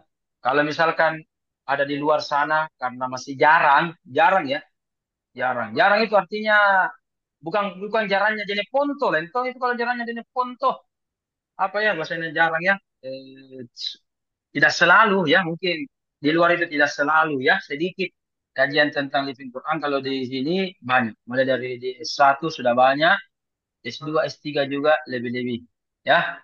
Dasar. Nah, jadi tinggal tantangan Ray adalah kemampuan, kelayakan judul Anda dan kemampuan Anda di dalam meneliti, wawancara, dan seterusnya. Yang ingat, yang Anda teliti jangan juga terlalu sensitif. Ya, terlalu sensitif. Sehingga orang itu susah untuk terus terang sama Anda. Saya lupa di tafsir atau di hadis itu kemarin, karena saya sempat juga di prodi hadis, sempat ada itu apa ya, menonton apa itu? Motivasi menikah gara-gara menonton film porno. Pasti orang tidak mau jujur tuh. Kalau diteliti begitu. Ya, atau kurang lebih 50%, 30% gitu orang mau jujur. Motivasi menikah, ini. Orang itu menikah karena sunnatullah apa ya, ya. Betul Ji. Bagus sebenarnya judulnya bagus Ji. Ya, kalau ya, kalau di budaya barat mungkin penelitian ini cocok. Tapi budaya timur yang masih ada tanda kutip malu-malu dan sebagainya, pasti bilang, tidak. Ini karena dijodohkan, karena memang pacaran ya, karena nonton kak, tidak. Pasti hasilnya itu 0%, paling tinggi 1%, 2% gitu. Nah ya, ada juga kendala kedua selain masalah sensitif, ada namanya masalah-masalah eksklusif gitu. Tentang Anda mengkaji tentang baca-baca tertentu. Oke, kalau tarekat biasa ngajarkan Ki, ya kalau Anda sudah dibaiat, mungkin Anda diajarkan. Kalau tidak dibaiat, mungkin cuma kulit-kulitnya yang diajarkan. Atau di komunitas tertentu, ya karena Anda orang luar, apalagi anak muda lagi, ah, anu mau jawabkan nih, yang biasa-biasa aja mau, jangan isinya, itu kan? Nah, jadi tertutup gitu biasa. Ada masalah sensitif, masalah eksklusif, komunitas, ya kan, dan seterusnya. Cuma itu nanti hati-hati. Makanya kita di prodi ini, walaupun mungkin di prodi lain, Ya, di prodi lain. Contoh, Amdar. Amdar kemarin sudah selesai proposalnya ya, Amdar kemarin. Oh, Amdar. Ya, Ustadz. Sudah bimbingan sama kedua pembimbingnya, sudah? Belum, Ustadz. Masih sementara kerja proposal. Masih mau direvisi. Iya. Ya, coba ya bayangkan. Ya, ya. Berarti Amdar kemarin proposalnya yang penting ada proposal ya. Nah, biar nih. Lumayan, sudah ada pembimbingnya. Nah, ya, iya, oke. Kalau di prodi lain betul, ada beberapa prodi lain yang penting ACC judul minirai, ya, ACC judul, langsung dikasih SK pembimbing, SK promotor dan promotor. Ada. Tapi pengalaman beberapa tahun terakhir, kalau tidak salah ada juga dari Palopo kemarin, ya, sudah ACC judul, itu tadi, susah, Stas. Nggak jadi. Ternyata tidak tahu bahas ke Ustaz. Tidak ada referensiku. Tidak paham ke Ustaz. Mengajukan Dulu. ulang.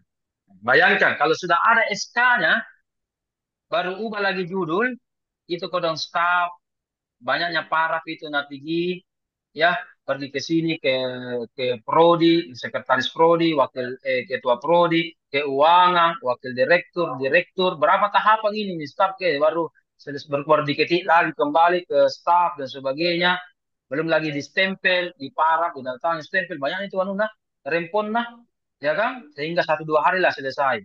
Kalau ada semua itu, ajukan judul, diulangi lagi, bayangkan.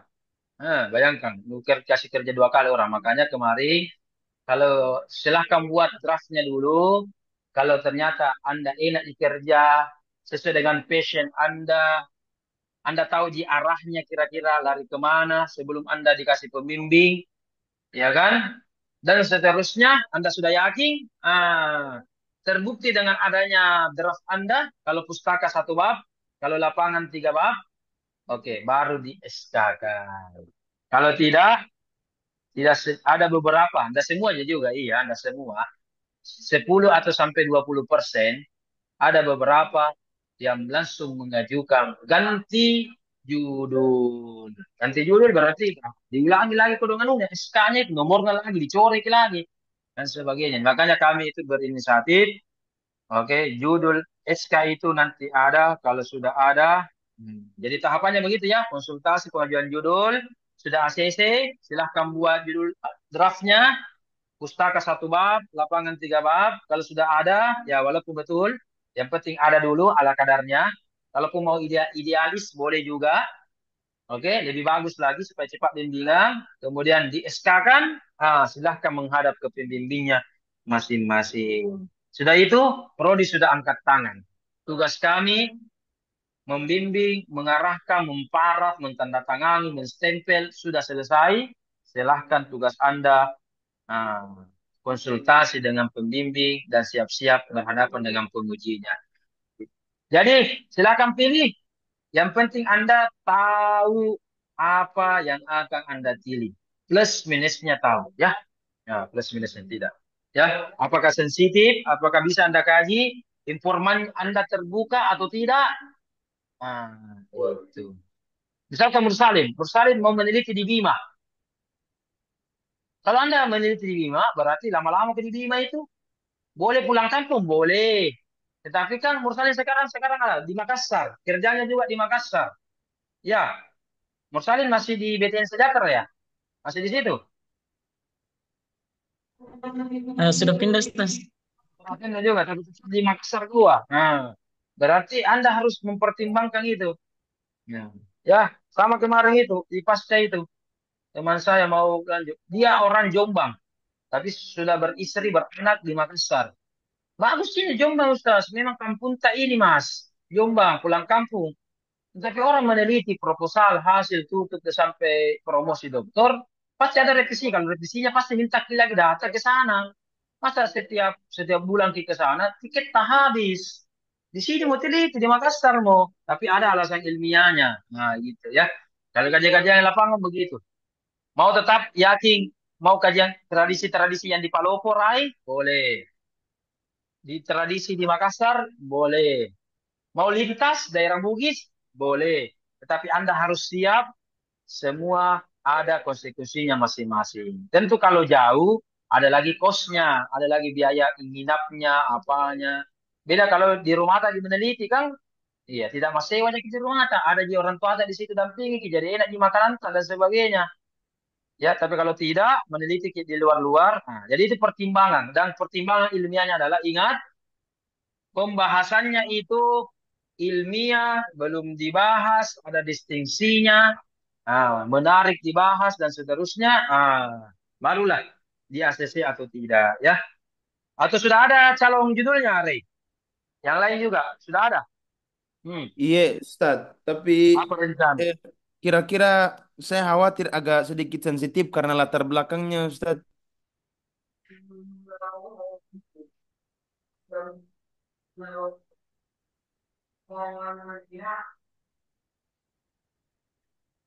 Apa itu?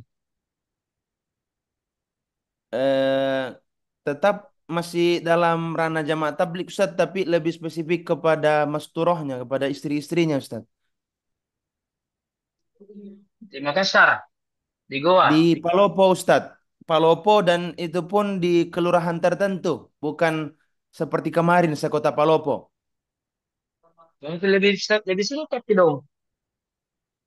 Lebih Tapi sedikit. agak tapi agak sensitif, Ustaz. Saya rasa yang melatar belakangi saya untuk meneliti, Kalau Ustaz. sensitifnya di kelurahan itu berapa di istri di situ? Berapa? Sekitar kurang lebih 20 anggota jamaah tablik. 20 aja. Ya, memang sensitif sih. Dan hati-hati, siapa tahu gara-gara itu cerai, minta cerai. Justru itu yang melatar belakangi, Ustaz. Nah, itu kan tambah-tambah mau dicerai kalau begitu, tambah mau nih. Pasti dimusuh mau sama jamaah tabligh, itu ini itu.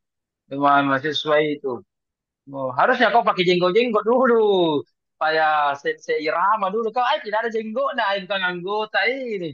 Kalau bukan jenggot, tidak ada jenggot. Nah, belum lagi dilihat penampilan fisik tak, celana tak, dan sebagainya. Sensitif ya. Makanya cari yang tidak menimbulkan masalah. Cepat Iya. dan tepat. Bukan cepat tapi ya cari. Cari yang anu. Hati-hati kalau anu ya. Karena itu tadi sensitif, eksklusif ke orang, tidak semua orang mau dan sebagainya. Apalagi pribadinya ya. Nah, apalagi hal-hal yang tanda kutip diklaim negatif. Yang baik itu kalau yang diklaim positif, positif. Nah itu enak. Orang semangat bercerita, bercerita. Kalau diklaim positif, kalau ada yang diklaim negatif, cenderung orang apa namanya introspek. Apalagi namanya tuh introspek. Susah itu istilah-istilah. Saya pusing istilah-istilah begini. Apalagi namanya tuh introspek, estrospek. Apa itu? Itu nih, itu nih. Sudah nih, lupa ini. Itu nih, dan seterusnya dan seterusnya. Duha sudah ada, Nahdia juga sudah ada. Siapa tahu bisa jalan-jalan ke Prodi atau langsung mengirimkan Japri secara formal sesuai dengan form dengan lampiran yang ada. Boleh. Ya, sempat ke Makassar, ke Kesamata, UIN boleh. Japri juga boleh. Ya, dan seterusnya dan seterusnya. Oke, 1 menit penutup sebelum kita menutup perkuliahan kita hari ini. Terima kasih kepada teman-teman yang datang, yang join, ya. Terutama saya mengapresiasi yang tepat waktu sekali. Alhamdulillah, sebuah kesyukuran Anda bisa meluangkan waktu Anda, kesibukan Anda masing-masing, ya. Kesimpulan yang kedua, saya sebagai prodi di sini semua sangat berharap dan bercita-cita Anda di semester awal ini minimal sekali sudah ada judulnya. Dan ingat, peralihan semester itu ada 2 bulan ya. 1 sampai 2 bulan peralihan semester. Karena kuliah kita cuma 16 pertemuan. 16 pertemuan itu berarti 4 bulan. Satu semester berapa? 6 bulan. Berarti ada 2 bulan, 1 atau 2 bulan ini free. Ya. Kalau Anda sia-siakan itu, sudah tidak kuliah, tidak apa, tidak mengajukan judul, tidak urus seminar proposal, tidak urus seminar hasil, akan terus berlanjut itu dan sampai semester 5 tidak selesai, bayar lagi terus SPP. Ya. Nah, harusnya Anda sudah selesai, sudah tuntas, dan sebagainya. Dan yang ketiga, ingat baik-baik, karena Anda sudah sebagai mahasiswa, berarti bukan saya ya yang paksa Anda masuk di UIN ya. Kalaupun kita pernah bertemu memotivasi, itu sekedar motivasi atau anjuran. Tetapi karena Anda sudah memilih ini, berarti Anda mungkin sibuk sebagai suami, sebagai guru, sebagai anak, sebagai pembina, kan? Dan sebagai apapun itu, berarti bertambah status Anda, berarti harusnya juga bertambah waktu dan luang waktu Anda untuk belajar. Ya, jangan menjadi alasan atau apa namanya, alasanisasi. Ustaz sibuk Kak Ustaz. Kan kita mau daftar di sini di Pasca, iya kan? Bukan uangku yang numpaki, bukan saya paksa ya kalau tidak kubunuh, tidak kan? Nah kalau begitu saya juga Anda juga meluangkan waktu Anda untuk konsen menyelesaikan. Kalau tidak ditanya terus gitu orang tua tak tetangga tak, nah, kalau ada suami istri anak tante selesai lagi, belum pi selesai lagi, bisa begitu sama anakmu nggak belum menikah, kapan kita menikah? Saya menikah lagi kapan ada anak? Nah, begitu manusia. Jangan terlalu didengarkan netizen itu, netizen. Jangan santai-santai dia orang ya. Tapi tetap juga menjawab tantangan dari netizen. Bukan udah, sekali begitu jam apa yang selesai dia tidak. Menjawab juga tantangan supaya cepat juga ya. Dan seterusnya dan seterusnya. Oke, sudah lewat 1 menit dari waktu yang ditentukan. Mohon maaf kalau ada kekurangan. Kita bertemu karena Allah dan kita juga berpisah karena Allah. Saksikan mata kuliah Mazahibut Tafsir wa Manahijuhu pada episode berikutnya masih bersama saya Muhammad Irham. Terima kasih. Assalamualaikum warahmatullahi wabarakatuh. Waalaikumsalam. Waalaikumsalam. warahmatullahi Terima wabarakatuh. kasih, Ustadz. Ustaz. Ustaz.